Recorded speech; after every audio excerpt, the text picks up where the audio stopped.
What is up, guys, and welcome back to a brand new video. Today we are back once again with my team today for the French Grand Prix. And now, as you can tell by the title, we have some money issues. It's come to my attention, but also yours in the comments as well from the last episode, that we currently don't have enough funds to be able to afford George Russell for the second half of this season. Yeah, what a calamity. So it's going to be my goal now to save up as much funds as I can. We currently have about 25 days left on George Russell's contract. As it stands right now, I think the weekly earnings are around 1.4 million or so. So we're going to be cutting it close. It's just over 3 weeks. And thankfully we have a couple of races in between as well, where we can also earn additional funds through sponsor bonuses. So if we have a good few races, then we might be able to afford him. I hope we can afford him, but I just don't know at this stage. We're going to need this invitational event, which comes in now. That's very timely to just raise that little bit more money. So for the foreseeable future, I'll be raising as much funds as I can through activities, through invitational events, through driving really well if I can, and then we'll kind of go from there. But for the meantime, we're going to be focusing on durability to shore up the reliability of this car and make sure we can get through the season with as little penalties as possible. We're also going to work on some more durability stuff. We are going to go for the minor electrical systems upgrade because you don't actually get too many parts of those, so I'm going to make sure that we are all gravy on that one. But heading into this race, we are the best car, but as we move forward into the French Grand Prix weekend, we can see that Mercedes have brought updates. So too have Williams. Williams have brought some big upgrades, and they might actually be able to challenge Haas this weekend. But yeah, as you might have seen from previous episodes, we've really been having to work hard to get victories, to get 1-2s. It hasn't been a straightforward affair in previous races, and now that Mercedes have been upgrading, it's not going to be any easier to do that again. So I expect, once again, we're going to well and truly have a fight on our hands for this French Grand Prix. So let's get into it.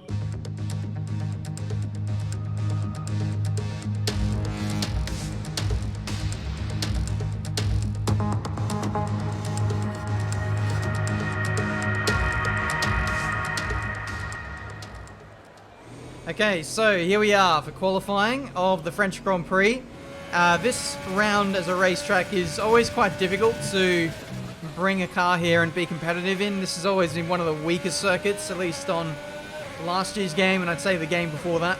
But we'll see how the balance of power is at this circuit. Initially, you can see our teammate does have the better of us, 5/10 over us in the first part of qualifying. I will come out and admit it and say that it wasn't the greatest lap in the world. It was more just kind of a banker lap, and to be honest, we don't need a lap that's like 11 out of 10 in order to make it through to the next session. So I will admit there was about a tenth or two on the table, but we'll just need to shore up some of those minor mistakes and little flaws over the course of the lap in order to be more competitive in the sessions that matter. Q2 we move through again, and I think it's P6 once again, so at least I'm consistent over the course of these qualifying sessions. But yeah, there we go, 5/10 again, shy of George Russell, so consistency is key here. Daniel Ricciardo getting knocked out in Q2, so he'll be very disappointed with that. Red Bull, you might have saw it in the performance index at the start of this episode. They are going absolutely nowhere. They are well and truly entrenched as a midfield team, and they desperately need some upgrades, so they are not through. Actually, Verstappen is through, as you can see there, so there you go. It's another Verstappen performance, dragging something out of nothing, it seems. But you might not have noticed, or you might have probably noticed already, we are rocking a new helmet for this weekend. And, well, it's just an updated one. It's kind of like my helmet from real life, but we fixed up one of the mistakes on the front of the helmet. It was black, but now it's fully white, and it's got like the kind of grey tiger stripes that it has in real life. But one thing we've added to the top of the helmet is I've got the T logo now, so I just felt like it just had that element missing at the top of the helmet, and I like the view of having the T logo there from this view that you're seeing, and so we've added that on. And what we've also done is we've updated George Russell's helmet to have some of the Marduk Motorsport branding and sponsors there, so that was really cool. But while I was talking about helmets and sponsors and everything, we went P4 in our first banker lap here in Q3. We're getting ready to start our second lap and final one of the session. But unfortunately, it looks like well, the game didn't send us out in time. There was still like 2 minutes 30 to go when I left the pit lane. But apparently that wasn't enough time to start a qualifying lap. So that's very unfortunate that we won't be able to set one final one. Once again, it is P6 in this qualifying session. So call me Super GT because P6 just seems to be my position through Saturday qualifying. Q1, Q2, Q3, P6 it is. But this time, George Russell doesn't top the session. Lewis Hamilton pulls off an absolute worldie to dip into the 25s and come out of nowhere to get pole position for today's French Grand Prix. So kudos to him. George Russell on the front row. We can definitely fight from here. I definitely could have gone a bit faster in that final part of qualifying. I didn't get my final lap in when the track was at its best, so I think we're going to move forward. We have a better race car than what we do qualifying car. I'm pretty sure of that now with the tyre upgrades we have applied to it, so I'm not panicking. We're in the fight, we're in the mix, and I think the aim is still to try and get a podium if we can. Hopefully we can capitalize on people battling and maybe getting caught up in traffic. You just never know. This is F1. Hello and welcome to the Circuit Paul Ricard, current home of the French Grand Prix, an event dating all the way back to 1906. It's been held at many venues over the years, with famous moments from Dijon and Manicourt the feature of many a highlights reel. And let's hope we see more of those in the race today. Now that we've got some points on the board, let's continue this form and aim for another top 10 finish. A few points on the board, he says, as we won the last race. 25 points is a little more than a few, especially with George Russell backing me up in P2. Sorry to spoil the last episode, but if you haven't seen it already, what the hell are you doing watching this one? But anyway, here we are for the French Grand Prix. Once again, we'll be gunning for like a podium or something. Pace doesn't look as strong here as what it did in Canada, but I'll be gunning my way forward nonetheless. 5 red lights, and away we go for the French Grand Prix. It looks like a better start than what you compared to my usual, but yeah, it's pretty feisty off the start here against the Racing Point boys. Both Lance Stroll and Sergio Perez looking pretty punchy into turn 1. They've got to take their chances as they've recently upgraded their car, and if they want to have any chance of beating us, they need to get in front of us right from the outset. It's almost a Marduk Motorsport of Season 1 mentality for those guys, but at this stage there are 3 clear favourites at the front of the field, that being Marduk Motorsport, Mercedes and Ferrari.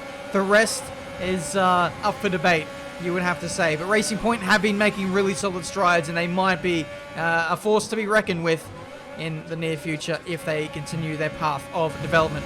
Coming to the end of the first lap now, you can just see the momentum shift between myself and the front guys. You can see Lewis Hamilton and George Russell are absolutely running away with this Grand Prix, at least in the early stages. It almost looks like Valtteri has a problem up there in P3, but I can tell you from hindsight that I think it was just a slow start from Bottas, maybe a bit of nerves, or potentially even just tyres not coming up to temperature as well as some others, maybe running a different setup to the majority of us, but he sets the fastest up of the Grand Prix on lap 2 there, so no such issues for Bottas as I was alluding to, and he'll be making the charge back up towards the race leaders. But for me though, this first stint here was a real struggle. I don't know what it was, but there was just no pace relative to the top 5, and I was just battling to hold on, essentially. This first pit stop couldn't come fast enough. I was just not comfortable on the soft compound tyre, and you can see I'm actually falling into the clutches of the Racing Point guys. So here's Sergio Perez. He's looking to go on the attack. I had to use a bit of battery and a bit of fuel just to stay in front of these guys. But it looks like we're just about going to make it to our first pit stop here and onto the medium compound tyre. So given how the performance has gone in this first stint so far, I don't think that I'm now going to do a stint on softs to finish off the race, because it is a 2-stop and we'll be going on to mediums twice. So I think based on that merit, I'm going to stay on the mediums for the end of the race. And that's a lightning stop from the boys there. 1.9 second pit stop, which may well get me back in the game with the top 5. That's exactly what we needed, as we stopped at the exact same time as Vettel and Hamilton. George Russell, though, has done the extra lap carrying on, and it looks like it might benefit him as Hamilton and Vettel are getting caught up behind the Williams boys, while George Russell is just running his own pace on older tyres and clear air. He might actually be able to jump all of us if this carries on much longer. And here he goes onto the racetrack proper once again. He's made his stop, and look at that, he's gone onto soft compound tyres. alternatively to everyone else on the field who is boxing for mediums in this middle stint.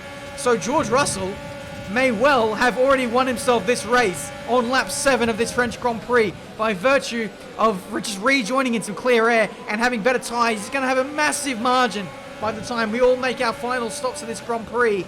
And you can see that making inroads in this middle stint is not easy. Like Hamilton and Vettel have lost like 5 seconds to the detriment of me, to the point where now I'm going to attack them and possibly get up the inside of Vettel here.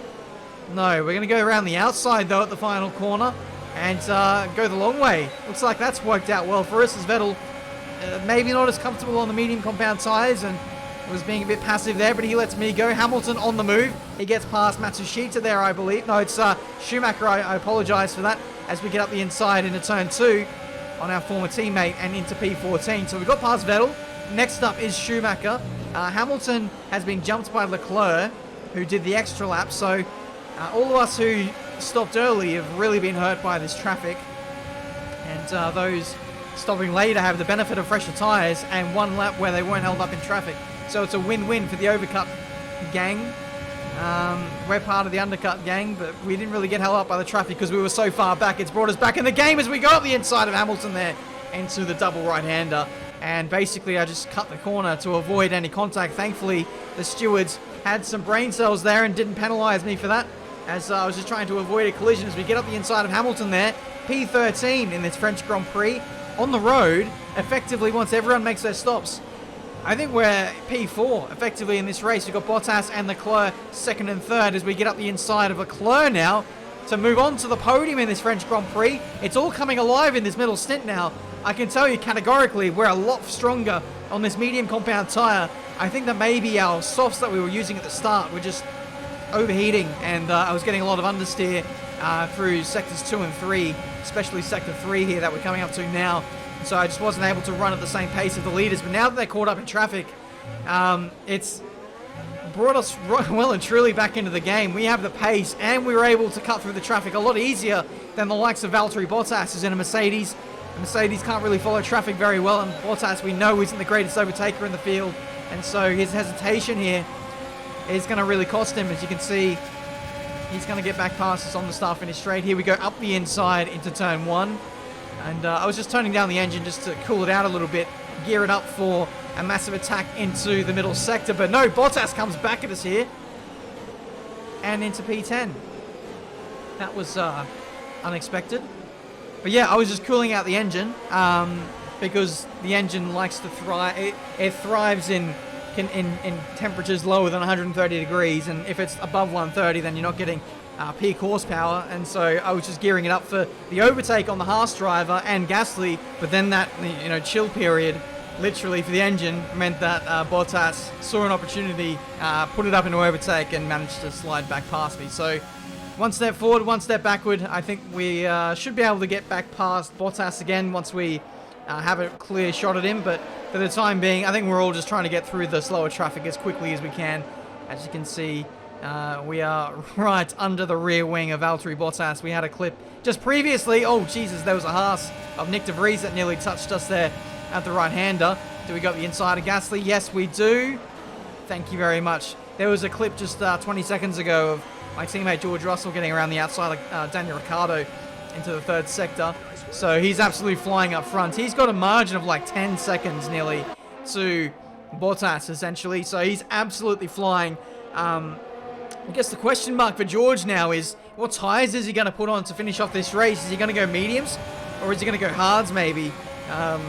If he goes hards, then there might be an opportunity for us to catch up later on in the Grand Prix. I guess we'll find out now as he boxes for hard compound tyres. So this race is well and truly not over. There is a massive margin that Russell has to the rest of us, but we'll be on fresher tyres and a better compound for the majority of this race now, as I think we'll be coming in about 2 to 3 laps time for a fresh set of mediums. Here we go, lap 16, we're coming in, and you bet your bottom dollar if there is a safety car, we will be in contention to win this race. So too will Valtteri Bottas, especially now that Lewis Hamilton is out of this Grand Prix with a retirement of some kind. A reliability issue is what I was trying to say, but he pulls off well off the circuit. And there's also a racing point out of this Grand Prix as well. So a pink Mercedes and a black Mercedes going out at literally the exact same time. So I was in the replay cameras just fishing for Lewis Hamilton's on board. And then I saw, as I went back down through the field, that Lance Stroll was out as well. So, wow, very, very poor timing for both of those cars. But pit stop time, 2.3 second stop there. Pretty decent from the boys there. And we rejoin behind the two Renaults. We're going to get their DRS and slipstream. Pretty timely for us as we're able to stick it in lean and actually save a bit of fuel while we catch up to them. And then as we get to the third sector here, we're going to use the tyre to get past them if we can. But not before we maybe use a bit of overtake to fly past Ocon on the straight. No, Ocon is in overtake himself, trying to get past his teammate as we go around the outside. Bit of contact there. Thankfully, no front wing damage as we go around the outside of Ocon. And maybe Ricciardo, maybe both of them as we move into P7 in this French Grand Prix. What a move that was, as we can see from the replay. 3 wide here. The bosses at Renault would not be happy with that. They would not be happy at all. Here's the onboard from Ricciardo looking back. He was just getting his ears boxed left, right, and centre. Overtaken by Ocon, and I bet the last thing he would have expected was me flying around the outside of him there. I bet now he wishes he signed for my team and wasn't so picky with his, oh, needs spec 2 for durability. Oh. Yeah. Bet you wish you could jump in a time machine now, Ricciardo. I bet. But if Danny Rick was with us this season, oh, we'd go bankrupt trying to afford him. I definitely wouldn't be able to afford him for the second half of the season. So, yeah, it's a tough one. But maybe next season we'll be able to afford Ricciardo. For the time being, I am very happy, more than happy, with George Russell. He has been a shining beacon. He is the star of the team. He's been amazing as of late. He might be one of the best teammates I've ever had in career mode. And that says a lot. He's like Lucas Weber. It reminds me of him. He's scary fast. He's an absolute alien. But we're pretty fast too in this Grand Prix. Fastest up from us on the last lap. We did use the slipstream and DRS of the Mercedes ahead to do that. I genuinely don't have that natural pace on my own in clear air. But thankfully we timely got Bottas in front of us. And I'm using a lot of Rich here. I'm using a lot of battery to stay with Bottas for as long as I can. And making sure that he doesn't pull outside of 1 second, because as soon as I lose slipstream to Bottas, Leclerc is flying right past me. So it's a case of just using up the resources now and then saving later. We are pretty good at conserving fuel, as you saw in the Canadian Grand Prix. We took out like 3 or 4 laps, and we just about managed to get that to the end of the Grand Prix competitively. And yeah, we should have no such issues here as well, as we've got 7 laps to go and only half a lap to save in terms of fuel. So we'll be absolutely fine. So I think I can probably push quite hard now with the engine, and we're doing so with some rich fuel mixture and overtake into the fast right-hander. That is a top 5 for us now. This is all for position now. So the likes of Sainz and Giovinazzi, and who the hell is in P2? I think it's Alexander Albon. They're all for position. They've all started on medium compound tyres, finishing on the hards and going to the end of the Grand Prix. As you can see, Leclerc, I had to get a move on because he was coming, and he gets past Bottas as well. So I think in the last couple of laps, Bottas has maybe turned his engine down, and he's got no pace to the back end, maybe having to save some fuel or something. But now we are on the back of the hard compound tyre runners, the first of which, Giovinazzi in the rocket ship Alfa Romeo. He is defending the white line. You absolutely love to see it. A guy in a lower midfield team really fighting hard to hold on to whatever position he can. You've got to respect that. I would do the exact same thing here. But it's refreshing to see the AI fighting tooth and nail to hold on to any position they can. Fair play to Giovinazzi. That's the kind of inspired drive that'll get you a seat at Marduk Motorsport if I can't afford a particular young Englishman. But 4 laps to go in this one, and we are chasing down Carlos Sainz, Alexander Albon. The race leader still about 8 seconds up the road. 6 seconds, something like that. But, Sainz has made a mistake into the first sector, and we get up the inside there very cleanly. Saw the gap, had to go for it. It's P3, and we're on the podium, crucially, in this French Grand Prix. And that is crucial because it means we get the extra sponsor bonus. We slam up the inside there. Carlos trying to close the door there very, very late in the piece, but I was already there. The letter had already been sent. But P3, and life is looking pretty good here. We should be able to get Albon as well. him being in the Red Bull, doesn't have the greatest straight line speed in the world, and so we utilize a bit of rich fuel mixture and overtake to make that a pretty easy affair into the fast right-hand kink. But we're coming to the closing stages now of this French Grand Prix, and it's all to play for the minor placings. Carlos Sainz has also got in front of Alexander Albon, and look at that. Leclerc absolutely breezes past Albon as well. Bottas overtakes Albon and then quickly gets past Carlos Sainz. So the running order is George Russell, myself, then Leclerc, then Bottas, Sainz, Albon, and then Giovinazzi, I think, in P6. So it's been a pretty chaotic Grand Prix. Where has Max Verstappen been in all of this? I'm not too sure, but George Russell wins the French Grand Prix. We can serve our gearbox to limp home to the end and get P2. But once again, it is maximum points for the team. Top job, my friend, top job. I was a bit worried about this one at the start of the weekend, but you've pulled through. Thank you.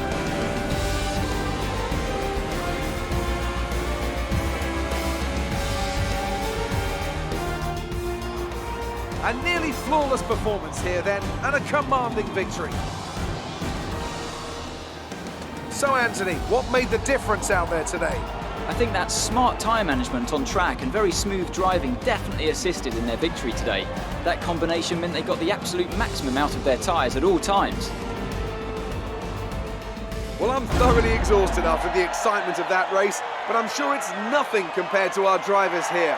They've worked hard to make it up there, and it's great to see them make their way out onto the podium.